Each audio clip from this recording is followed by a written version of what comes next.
The JGA plays a complex regulatory role, एक बहुत ही जटिल प्रक्रिया है, और चूंकि ये कॉम्प्लेक्स है, चूंकि ये कठिन है, इसीलिए ये टॉपिक मैं आपके सामने लेके ही आया हूं। फिर से एक डायग्राम बनाइए और एड्रिनल कॉर्टेक्स को याद करने की कोशिश करिए। किडनी के ऊपर ये हो गई सुप्रारीनल ग्लैंड, इसका जो कॉर्टेक्स है ये 3 तरह के हार्मोन्स निकालता था ना बच्चों। पर ज्यादातर बच्चों की ये शिकायत होती है कि सर क्लास में तो समझ में आ जाता है पर नेक्स्ट डे दिमाग से निकल जाता है। तो अगर इस तरह का पिक्टोरियल डिपिक्शन करेंगे आप बच्चों के सामने, तो उससे क्या रहेगा, बच्चों के दिमाग में ये चीजें बैठ जाती हैं। ये एक नेगेटिव फीडबैक दे देता है हाइपोथैलेमस को कि अब बस करो, अब और वेसोप्रेसिन की जरूरत नहीं है। तो ये नेगेटिव फीडबैक की वजह से हाइपोथैलेमस ने एडीएच का रिलीज बंद कर दिया। हेलो बच्चों, this is doctor Abhishek Singh, your zoology mentor. आज मैं आपके लिए लेके आया हूं एक बार फिर नीट का एक इंपॉर्टेंट टॉपिक, जिसमें ज्यादातर बच्चे कंफ्यूज हो जाते हैं। इससे कंसेप्चुअल सवाल बनते हैं। समझ तो आप गए होंगे कि ये कुछ और नहीं, आपका अपना एक्सक्रीटरी सिस्टम। आइए बिना रुके हम इस कंसेप्ट को समझते हैं कि ये कंसेप्ट हमें क्या बताता है। उससे पहले आप ये देख सकते हैं कि मैंने एक्सक्रीटरी सिस्टम का एक ऐसा बेहतरीन डायग्राम आपके सामने प्रस्तुत किया है, जिसमें आप ये समझ सकते हैं कि यूरिन की जो एनालिसिस है, किस तरह से यूरिन जो है ये पास आउट होता है, स्टार्टिंग फ्रॉम द पेल्विस, उसके बाद यूरेटर से होते हुए, ब्लैडर से होते हुए, और ये देखिए हमारा ब्लैडर और यूरेथ्रा से होते हुए ये बॉडी से एलिमिनेट हो जाता है। बहुत ही खूबसूरत, देखिए ये हमारे यूरेटर्स हैं, ये हमारा ब्लैडर है और ये यूरेथ्रा। जस्ट सी किडनी से किस तरह से हमारा यूरिन निकल के आ रहा है। आइए बिना टाइम वेस्ट किए शुरू करते हैं अपना topic, regulation of the kidney function. Kidney function का रेगुलेशन किस तरह से होता है, इसके लिए एक पूरा पैराग्राफ दिया हुआ एनसीईआरटी में, उसको हमने छोटे छोटे स्लाइड्स के माध्यम से आपको याद करने के तरीके से समझाने की कोशिश की है। आइए देखते हैं कि किस तरह से हेल्प करती है ये सारी सेल्स। तो सबसे पहले हम जक्स्ट्राग्लोमेरुलर अपैरेटस की बात करेंगे।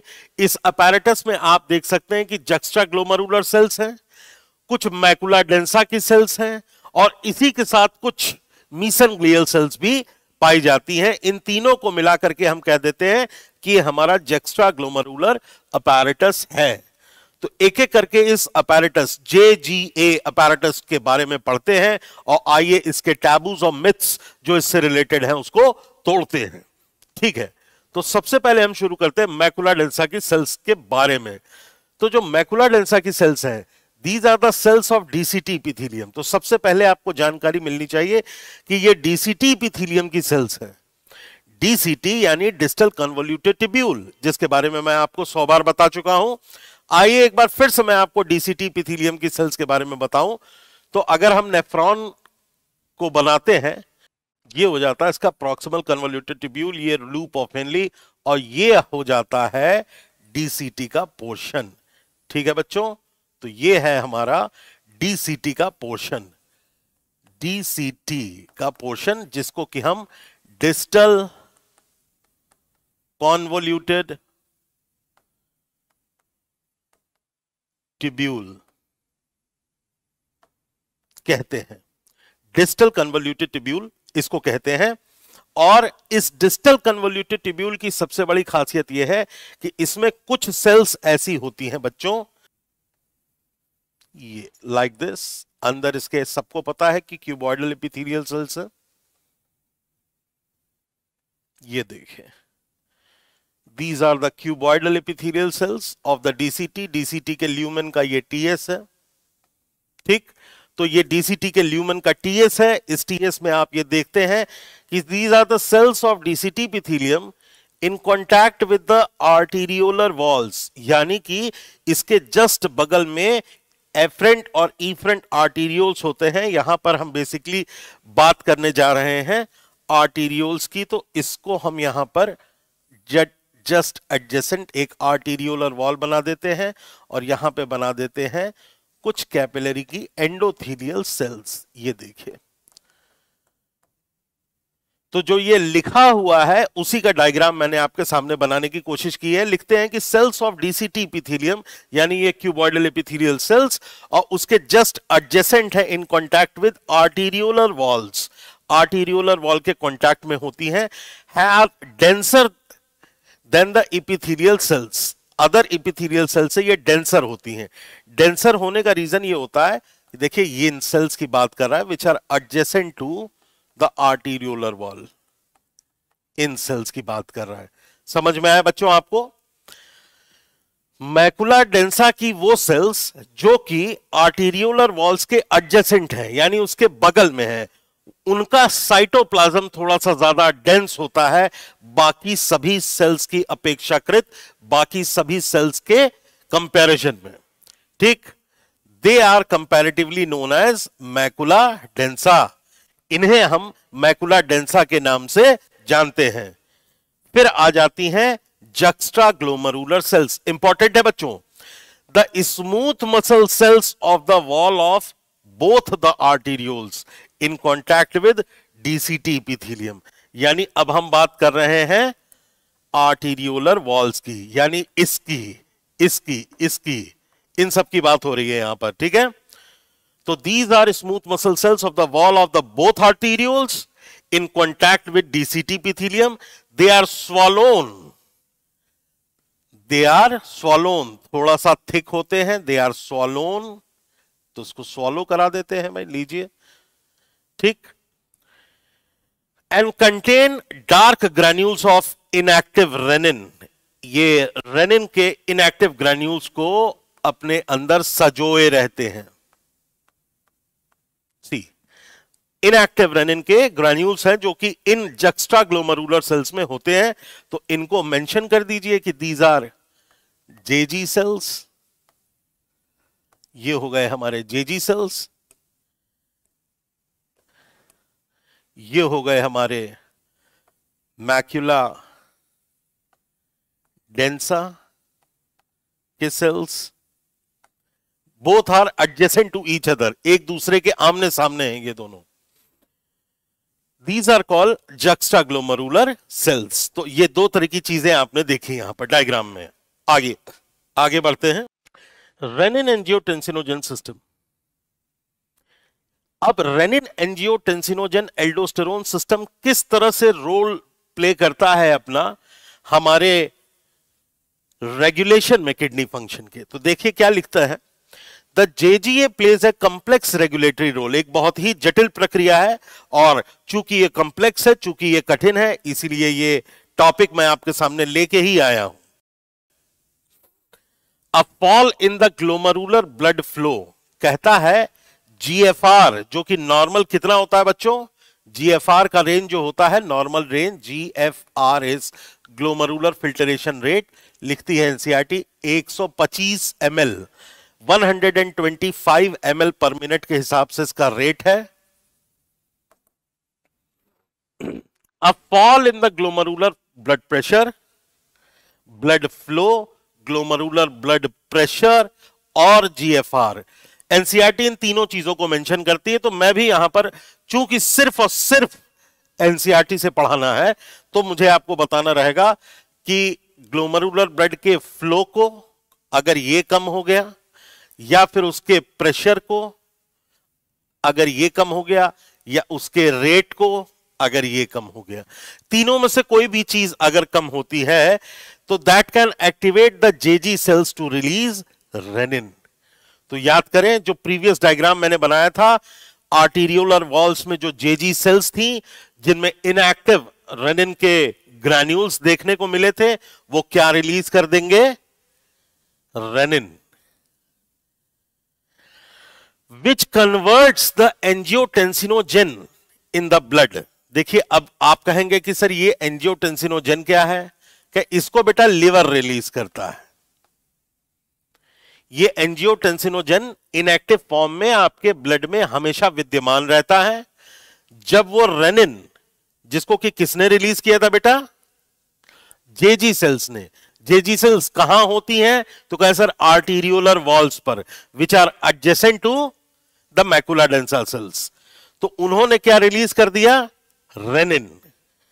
अब इस रेनिन के साथ जब ये एंजियोटेंसिनोजन जो कि लिवर द्वारा सिक्रीट किया गया था, जब वो उसके कांटेक्ट में आता है in the blood to form angiotensin 1, तो एंजियोटेंसिनोजन जो कि इनएक्टिव फॉर्म में हमारे ब्लड में हमेशा और हमेशा प्रेजेंट रहता है बच्चों, ये एंजियोटेंसिनोजन जब रेनिन के कांटेक्ट में आता है तो वो एंजियोटेंसिन 1 में कन्वर्ट हो जाता है।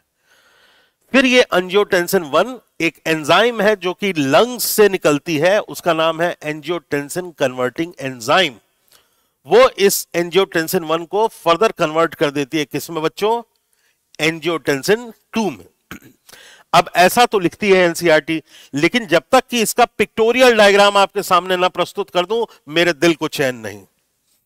इसका एक बेहतरीन टेबुलेटेड फॉर्म, एक पिक्टोरियल डिपिक्शन आपके सामने होना चाहिए, एक फ्लो चार्ट, एक मेमोरी चार्ट, जो भी आप कह लो वो होना चाहिए, ताकि नीट की परीक्षा में आपका जो छोटा सा अनट्रेन्ड ब्रेन है ये याद रख सके इस कंप्लेक्स स्ट्रक्चर को। आइए देखते हैं। Angiotensin 2 being a powerful vasoconstrictor. Vasoconstriction से क्या समझते हैं बच्चों? गार्डन के पाइप का अगर ल्यूमेन आप कॉन्स्ट्रिक्ट कर देंगे तब प्रेशर बढ़ जाएगा, भाई ज्यादा प्रेशर से आने लगता है ना। तो यहां पे कहते हैं कि angiotensin 2 which is being a powerful vasoconstrictor, a very potent vasoconstrictor, what it does, it increases the glomerular blood pressure and thereby the GFR। आप याद रखें वो तीन मोइटीज, ग्लोमरुलर ब्लड का फ्लो, उसका प्रेशर या उसका रेट, अगर तीनों में कमी आती है तो हमारे जेजी सेल्स रेनिन रिलीज कर देते थे। उस रेनिन से बना हुआ ये एंजियोटेंसिन 2 उस प्रेशर को इंक्रीज कर दे रहा है बाय वेजोकॉन्स्ट्रिक्टिंग द आर्टेरियोल्स, ठीक, और उसी के साथ ये जीएफआर का भी इंक्रीज कर देगा। इसके अलावा और क्या काम है एंजियोटेंसिन 2 का? देखिए बेटा, देखते चले जाइए धीमे धीमे। एंजियोटेंसिन 2 क्या कर रहा है? It also activates the adrenal cortex. Adrenal cortex, तो आप फिर से एक डायग्राम बनाइए और एड्रीनल कॉर्टेक्स को याद करने की कोशिश करिए। किडनी के ऊपर ये हो गई सुप्रारीनल ग्लैंड, इसका जो कॉर्टेक्स है ये तीन तरह के हार्मोन्स निकालता था ना बच्चों। तो एल्डोस्टेरोन एक स्टेरॉइड हार्मोन है, क्योंकि इसके आखिरी में ओन लगा हुआ है, ये रिलीज करता है। ये बेसिकली एक मिनरेलो कॉर्टिकॉइड है, ठीक है। एल्डोस्टेरोन रिलीज करता है जो कि एक मिनरलोकॉर्टिकॉइड है। अब ये एल्डोस्टेरोन या ये एक मिनरलोकॉर्टिकॉइड करेगा क्या बेटा? एल्डोस्टेरोन रिलीज हुआ, ये एल्डोस्टेरोन क्या करता है? It causes the reabsorption of sodium and water from distal parts of the tubule. यानी ये एल्डोस्टेरोन एक्ट करता है डीसीटी की सेल्स पर और क्या कराता है? सोडियम का और वाटर का रिटेंशन। सोडियम का और वाटर का क्या करा रहा है बच्चों? रिटेंशन करा रहा है, ठीक है। तो देखिए ये फिर आपके सामने आ गया कि इस पर एक्ट करेगा एंजियोटेंसिन 2। तो पहला इफेक्ट तो उसका पेरिफेरल वेसल्स पे था, जीएफआर एंजियोटेंसिन 2 का। दूसरा इफेक्ट इसका कहां पर है? एड्रीनल कॉर्टेक्स पर। तीसरा इफेक्ट जो होता है ये मैं आपको बताता हूं। जो तीसरा इफेक्ट एंजियोटेंसिन का होता है वो होता है हमारे हाइपोथैलेमस पर, ब्रेन पर।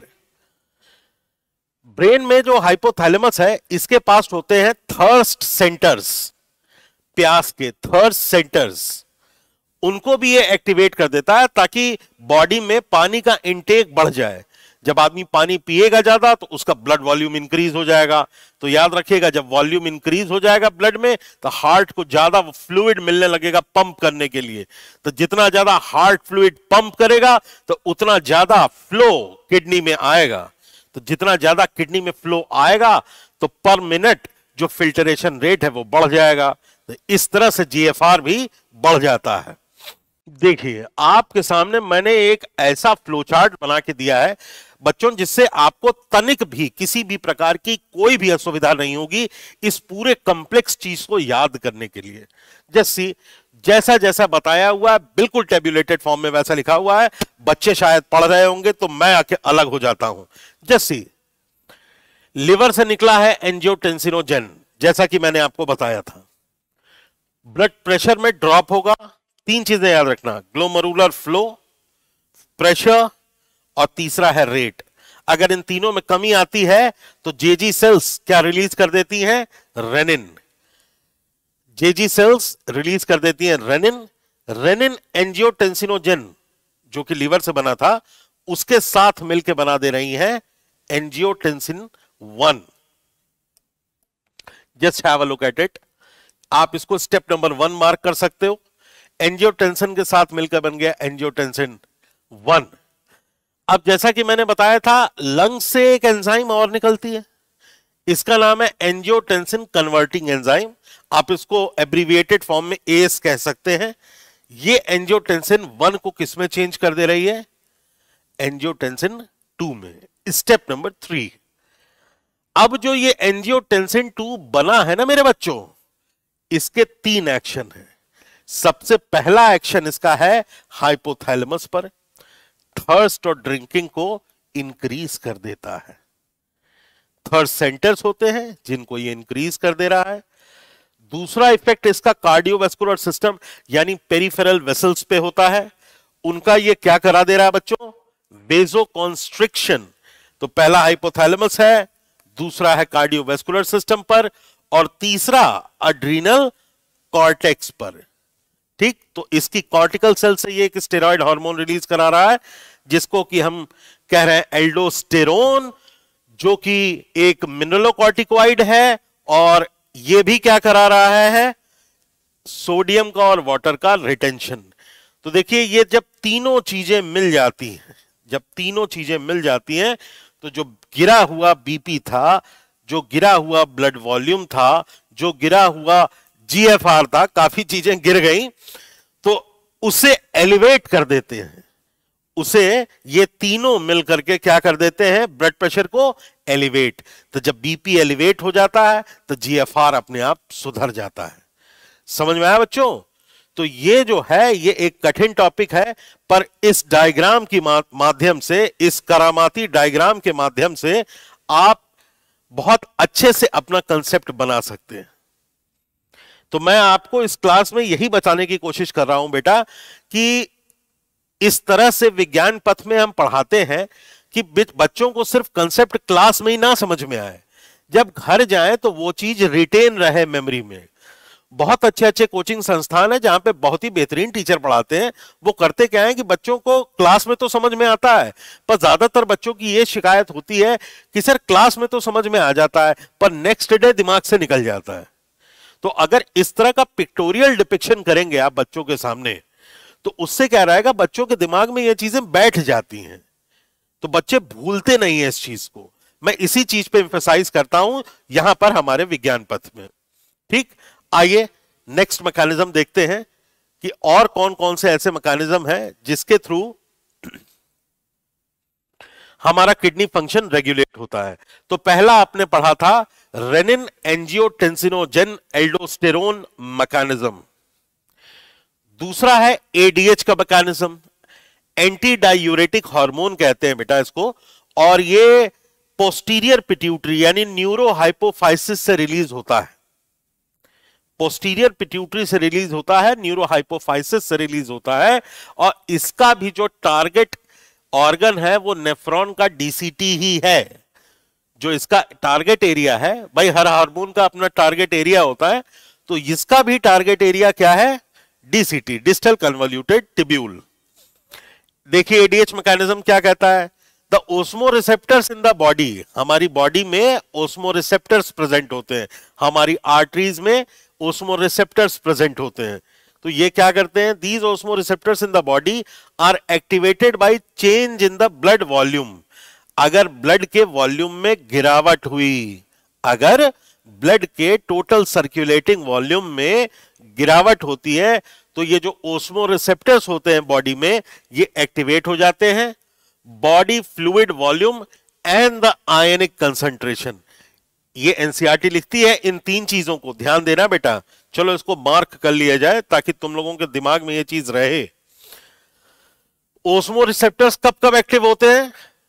जब ब्लड के वॉल्यूम में चेंज आ जाए, बॉडी फ्लूइड वॉल्यूम में चेंज आ जाए या फिर उसके आयनिक कंसंट्रेशन में। तो ये ए हो गया, ये बी हो गया, ये सी हो गया। आप समझ गए ना, जो डी ऑप्शन दिया रहेगा वही गलत होगा। तो osmoreceptors in the body are activated due to changes in either blood volume, ionic concentration या बॉडी फ्लूइड का total circulating volume. An excessive loss of the fluid, आगे एनसीईआरटी लिखती है कि अगर बॉडी से बहुत ज्यादा ब्लड निकल जाए, ऐसा सीवियर डिहाइड्रेशन के केसेस में हो सकता है। जैसा आप लोगों ने देखा है कि जो प्लेयर्स हैं वो एक्सेसिवली डिहाइड्रेट हो जाते हैं, नहीं, जब बहुत ही ह्यूमिड कंडीशन में वो प्ले करते हैं, या फिर एक्सीडेंट में बहुत ज्यादा फ्लूइड यानी बहुत ज्यादा ब्लड का लॉस हो जाए। तो इस तरह की कुछ सिचुएशंस हैं जिनमें बॉडी फ्लूइड जो होता है वो लॉस हो जाता है from the body. It can activate these receptors. कौन से receptors? Osmoreceptors. Osmoreceptors osmotic word से जुड़ा हुआ है। Osmoreceptors which stimulate the hypothalamus to release an antidiuretic hormone. यहां पे भी एक इंपॉर्टेंट कंसेप्ट है कि जो एंटी डायूरेटिक हार्मोन है वो बेसिकली हाइपोथैलेमस में ही बनता है अलोंग विद द पीटोसिन। ठीक है, जो ऑक्सीटोसिन होता है उसी के साथ साथ ये हार्मोन जो है एडीएच, एंटी डायूरेटिक हार्मोन, जिसे हम वेसोप्रेसिन के नाम से भी जानते हैं, ये भी हाइपोथैलेमस के ही न्यूक्लियाई में सिंथेसाइज होता है। बट स्टोरेज के लिए, कुछ देर के स्टोरेज के लिए ये पोस्टीरियर पिट्यूटरी में आ जाता है। ये भी मैंने यहां पर इसलिए बताया है क्योंकि ये एंडोक्राइन सिस्टम में लिखा हुआ है, अदरवाइज मैं एनसीईआरटी के बाहर जाता नहीं कभी। ठीक है, एंटी डायूरेटिक हार्मोन एडीएच और वेसोप्रेसिन फ्रॉम द न्यूरोहाइपोफाइसिस। बस ये वर्ड यहां लिखा हुआ था न्यूरोहाइपोफाइसिस, इसी वजह से मैंने आपको एक संक्षेप में ये चीज बता दी कि बनता तो ये हाइपोथैलेमस में है पर ये स्टोर होता है पोस्टीरियर पिट्यूटरी में। और जब हाइपोथैलेमस को एक्टिवेट करते हैं ये ओस्मो रिसेप्टर्स, हाइपोथैलेमस में ये ओस्मो रिसेप्टर्स प्रेजेंट होते हैं। तो ब्लड के जो सर्कुलेटिंग वॉल्यूम की वजह से, ब्लड के वॉल्यूम में जो कमी आई सर्कुलेटिंग वॉल्यूम में, वो हाइपोथैलेमस में प्रेजेंट इन ओस्मो रिसेप्टर्स को एक्टिवेट कर देंगे। और ये ओस्मो रिसेप्टर्स इन टर्न क्या करेंगे? ये कर देते हैं एडीएच का रिलीज, जो कि पोस्टीरियर पिट्यूटरी के माध्यम से हमारे ब्लड में आ जाता है। और ब्लड में आने के बाद ये डिस्टल कन्वोल्यूटेड ट्यूब्यूल से सोडियम का और वाटर का रिटेंशन कराने के काम आता है।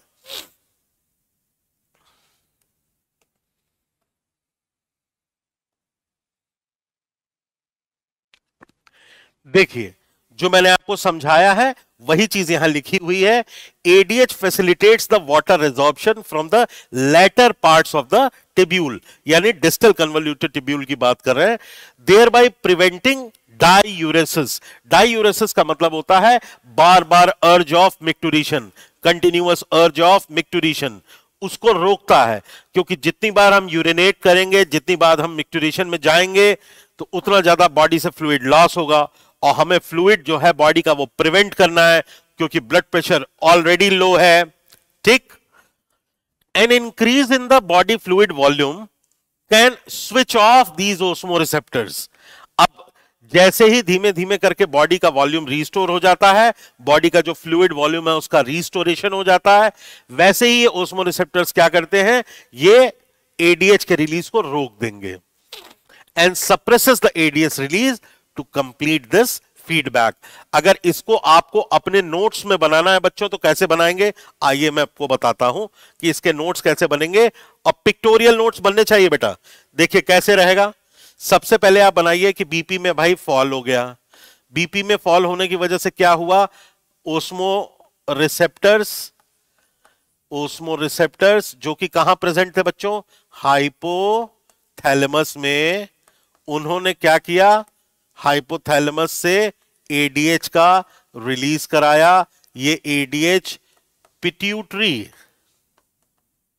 के थ्रू, पोस्टीरियर पिट्यूटरी लिख दो, न्यूरोहाइपोफाइसिस, पोस्टीरियर पिट्यूटरी के थ्रू ब्लड में आ गया। ब्लड से इसका टारगेट टिश्यू क्या है? डीसीटी। डीसीटी से इसने क्या कराया? H2O का रिटेंशन कराया। उससे क्या हो गया? H2O के रिटेंशन से बॉडी फ्लूइड इंक्रीज हो गया, और जैसे ही बॉडी फ्लूइड इंक्रीज होता है ये देता है एक नेगेटिव फीडबैक, ये देता है एक नेगेटिव फीडबैक ओस्मोरिसेप्टर्स को, जो कि एडीएच के रिलीज को सप्रेस कर देते हैं। तो कुछ इस तरह से आपको याद करना है। स्टेप नंबर 1 बीपी गिरा। स्टेप नंबर 2 ओस्मोरिसेप्टर्स जो कि हाइपोथैलेमस में प्रेजेंट थे उनका एक्टिवेशन हुआ, उस एक्टिवेशन की वजह से हाइपोथैलेमस ने रिलीज किया एडीएच। ये एडीएच हार्मोन पोस्टीरियर पिट्यूटरी के थ्रू ब्लड में आ गया, ब्लड के थ्रू ये टारगेट ऑर्गन इसका क्या था बच्चों, डीसीटी, डीसीटी में पहुंच गया। डीसीटी में इसने क्या कराया, सोडियम और वाटर का रिटेंशन कराया। उस रिटेंशन की वजह से क्या हुआ, बॉडी फ्लूइड का वॉल्यूम बढ़ गया, और ये बढ़ा हुआ बॉडी फ्लूइड का वॉल्यूम ये एक नेगेटिव फीडबैक दे देता है हाइपोथैलेमस को कि अब बस करो, अब और वेसोप्रेसिन की जरूरत नहीं है। तो ये नेगेटिव फीडबैक की वजह से हाइपोथैलेमस ने एडीएच का रिलीज बंद कर दिया। ठीक है, तो बस आपको इस तरह से एक क्रमबद्ध तरीके में चीजों को याद करना होता है। अगर ये फ्लो चार्ट आपके दिमाग में रहेगा बच्चों तो आपको कभी कोई हरा नहीं पाएगा, इस चीज को याद रखना। ADH can also effect the kidney function. जो एंटी डायूरेटिक हार्मोन है जो कि डायूरेसिस को प्रिवेंट कर रहा है, it can also effect the kidney function by it's constrictory effect on the blood vessels. अब देखिए ब्लड वेसल्स पे कॉन्स्ट्रिक्शन कॉज करना है, ठीक है, constrictory effect on the blood vessels. तो मैं आपको यहां पर एक चीज और बताता हूं, एक मैजिक है बेटा। अभी आपने पढ़ा था कि एंजियोटेंसिन 2 भी वेसोकॉन्स्ट्रिक्टर है, अब ये यहां कह रहे हैं कि एडीएच भी क्या है, वो भी एक ब्लड वेसल कॉन्स्ट्रिक्टर है। इसके अलावा एड्रेनालिन भी एक ऐसा हार्मोन है जो कि ब्लड वेसल्स का कॉन्स्ट्रिक्शन कॉज कर देता है। सीरोटोनिन जो कि मास्ट सेल या बेसोफिल से निकलता है वो भी वेसोकॉन्स्ट्रिक्शन कॉज कर देता है। तो आपको इस क्लास में हमारे यहां विज्ञान पथ में एक टोटल नॉलेज दी जाती है कि अब आपने एक नया वर्ड पकड़ लिया, वेसोकॉन्स्ट्रिक्शन। अब आप तमाम चीजें याद करिए कहां कहां में एनसीईआरटी में वेसोकॉन्स्ट्रिक्शन की बात की गई है। तो जो वेसोकॉन्स्ट्रिक्शन की बात की गई है आप उसको यहां पे लिख दीजिए कि भाई वेसोकॉन्स्ट्रिक्टर कौन कौन से हैं। और याद रखें एनसीईआरटी की परिधि में रह के, एनसीईआरटी के बाहर नहीं जाना आपको। वेसोकॉन्स्ट्रिक्शन इज कॉज्ड बाय एडीएच। अभी थोड़ी देर पहले हमने पढ़ा था कि it is also caused by angiotensin 2। अभी हमने फिर आपको बताया था एड्रीनालिन। अभी आपने टिश्यू में पढ़ा है सीरोटोनिन। ये क्या है, ये सारे के सारे वेसोकॉन्स्ट्रिक्टर्स हैं। तो आप समेट कर लीजिए चीजों को, एनसीईआरटी में कहां कहां पे ये वर्ड दिया हुआ है। जैसे इससे पहले जो वीडियो मैंने शूट किया था जिसमें मैं आपको पिट्यूटरी के बारे में बता रहा था और ग्रोथ हार्मोन बताते समय मैंने 5 ऐसे हार्मोन बताए जो कि डायबिटोजेनिक या हाइपरग्लाइसेमिक इफेक्ट कॉज करते हैं, और वो एनसीईआरटी में अलग अलग चैप्टर्स में मेंशन्ड है।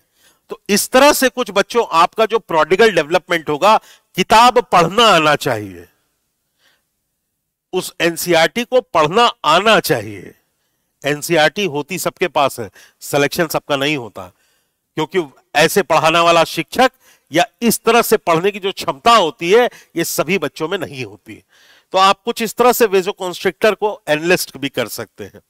आइए हम वापस आ जाते हैं अपने सिस्टम पर।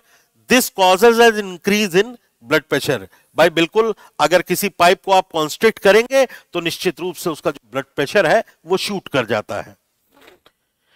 An increase in the blood pressure can increase in the glomerular blood flow and thereby the GFR। बिल्कुल सही बात है, मैंने आपको बताया भी था अपने इस लेक्चर में थोड़ी देर पहले कि अगर कॉन्स्ट्रिक्टरी इफेक्ट की वजह से ब्लड का प्रेशर बढ़ता है तो हार्ट अगर ज्यादा प्रेशर से ब्लड पंप करेगा तो किडनी में ज्यादा ब्लड पहुंचेगा।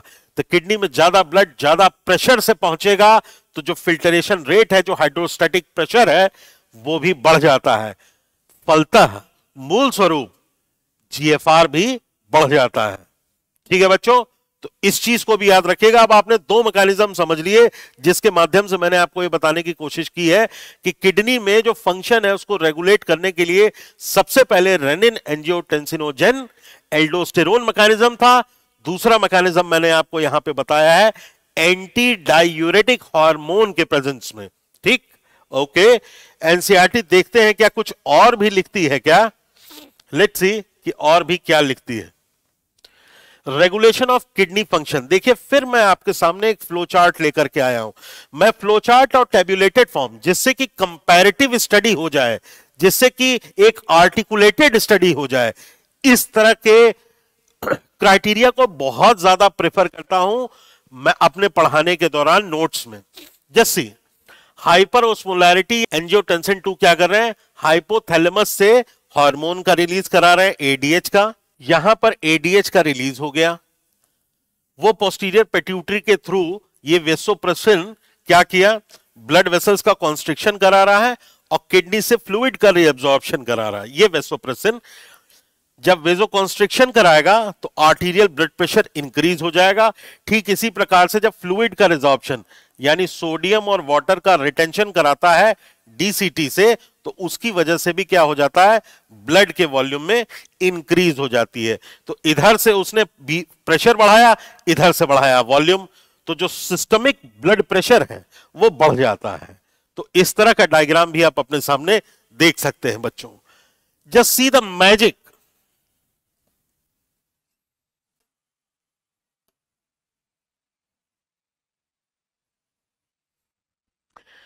एनसीईआरटी एक और मैकेनिज्म को डिस्क्राइब करती है। क्या डिस्क्राइब करती है, ANF factor, anti natriuretic factor है। ये देखिए आप, ये कहां से रिलीज होता है बच्चों, just tell me. An increase in the blood flow to the atria, it is opposite. दो केसेस आपने पढ़े थे जिसमें कि ब्लड प्रेशर फॉल होने की वजह से किस तरह से हाइपोथैलेमस या किस तरह से किडनी की ट्यूब्यूल्स जो हैं वो रिएक्ट करते हैं। ये एक तीसरा मैकेनिज्म है जो कि बढ़े हुए ब्लड प्रेशर को कम करना है। तो लिखता है कि N increase in the blood flow, याद रखिएगा बच्चों, पहले दो बीपी के कम होने पर एक्टिवेट हुए थे, ये बीपी के अत्यधिक बढ़ जाने पर एक्टिवेट होगा। जब रक्तचाप अपने एक गिवन परिधि से ऊपर हो जाता है, सीमा से ऊपर हो जाता है, तब ये एक्टिवेट होते हैं। To the atria of the heart can cause the release of atrial natriuretic factor. जब ब्लड जो है बहुत ज्यादा प्रेशर से, जब बहुत ज्यादा वॉल्यूम से एट्रिया को भरने लगे, एट्रिया समझते हैं ना बेटा, एट्रियम याद होगा आपको, जो हम लोग हार्ट बनाते हैं उसके चेंबर्स में इसको एट्रियम कहते हैं ना। तो यहां इसमें भी ब्लड आता है, इसमें भी ब्लड आता है, यहां पे ब्लड आता है बॉडी से, यहां पे ब्लड आता है लंग से। तो अगर ये जो ब्लड जो आ रहा है, जो इनकमिंग ब्लड है बच्चों, अगर ये वॉल्यूम में या प्रेशर में बढ़ जाता है तो जो एट्रिया की दीवारें हैं ये रिलीज कर देती हैं anti natriuretic factor. Natri, natrium, sodium, Na। तो एंटी नेट्रियम मतलब बॉडी के अंदर सोडियम को रहने नहीं देगा, एलिमिनेट कराता रहता है। तो हमने ये देखा था कि जब बीपी बीपी घटा हुआ था तो बॉडी सोडियम को परचेज करती है जाती हुई यूरिन से, ताकि बॉडी में ओस्मोलैरिटी मेडुलरी इंटरस्टिशियल स्पेस की बढ़ी रहे। लेकिन जब ऑलरेडी ब्लड प्रेशर बढ़ा हुआ है ना बेटा, तब जानते हो क्या करती है, तब कहे भाई सोडियम अब तुम जाओ, अब तुम्हारी जरूरत नहीं है। ANF can also cause vasodilation. देखिए अभी तक हम सारे के सारे इफेक्ट्स वेजोकॉन्स्ट्रिक्शन पे पढ़ रहे थे, यहां पे क्या हो गया, vasodilation, dilation of the blood vessels. तो किसी वेसल को अगर आप डायलेट कर देंगे तो उसका प्रेशर ऑलरेडी फ्लो गिर जाएगा, and thereby decrease in the BP. तो बढ़े हुए बीपी को भी कंट्रोल करने को बॉडी को आता है, सोडियम का एलिमिनेशन करा दो यूरिन में और ब्लड वेसल्स का डायलेशन करा दो। और जब बीपी घटा होता है, उसे बढ़ाना होता है, तो क्या करते हैं, सोडियम का परचेज कर लेती है बॉडी कि भाई हमें और सोडियम दो, ताकि हम मेड्यूलरी इंटरस्टिशियल स्पेस की ओस्मोलैरिटी को बढ़ा सके। उस बढ़ी हुई ओस्मोलैरिटी की वजह से क्या होगा, बॉडी के अंदर और भी ज्यादा फ्लूइड का रिटेंशन होने लगेगा। जब और भी ज्यादा फ्लूइड का रिटेंशन होगा तो बीपी बढ़ जाएगा। तो घटे हुए बीपी को बढ़ाना आता है और बढ़े हुए बीपी को घटाना आता है। बॉडी कैन डू एवरीथिंग, सब कुछ कर सकती है बॉडी हमारी। ANF mechanism therefore acts as a check on the renin angiotensinogen mechanism। आखिरी में एनसीईआरटी लिख देती है कि चूंकि रेनिन एंजियोटेंसिनोजन मैकेनिज्म और ANF मैकेनिज्म एक दूसरे के ऑपोजिट है, एक दूसरे के ऑपोजिट है, इसी वजह से ये ANF मैकेनिज्म इसको चेक में रखता है। इनका एंटागोनिस्टिक इफेक्ट है, सोडियम को वाटर के रिटेंशन को बॉडी के अंदर बैलेंस रखता है। डायनेमिक स्टेट है बच्चों, ये हमेशा याद रखना। हमारी जो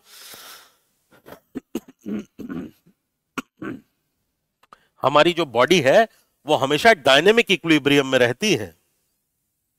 एक कम हो जाएगा तो ये ऑटोमेटिक बढ़ने लगेगा, तो इसीलिए उसको चेक करने के लिए भी दूसरा मैकेनिज्म है। तो दोनों स्विच ऑन रहते हैं, डायनेमिक इक्विलिब्रियम में रहती है हमारी बॉडी।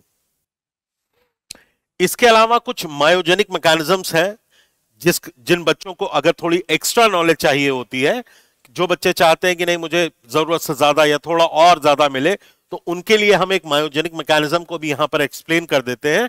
हालांकि ये एनसीईआरटी की परिधि से बाहर है। ठीक है बच्चों, so thank you very much for joining and hope you enjoyed my lecture. मेरे इस लेक्चर में अगर कभी भी किसी तरह की कोई कमी हो तो प्लीज मुझे जरूर सूचित करना। मैं तुम्हारे द्वारा बनाया गया लड़का हूं। I am one of you, मैं तुम लोगों में से एक हूं। हाँ, आज डॉक्टर हूं, कल तुम भी होगे। So take care, goodbye, और अपना बहुत ख्याल रखिएगा।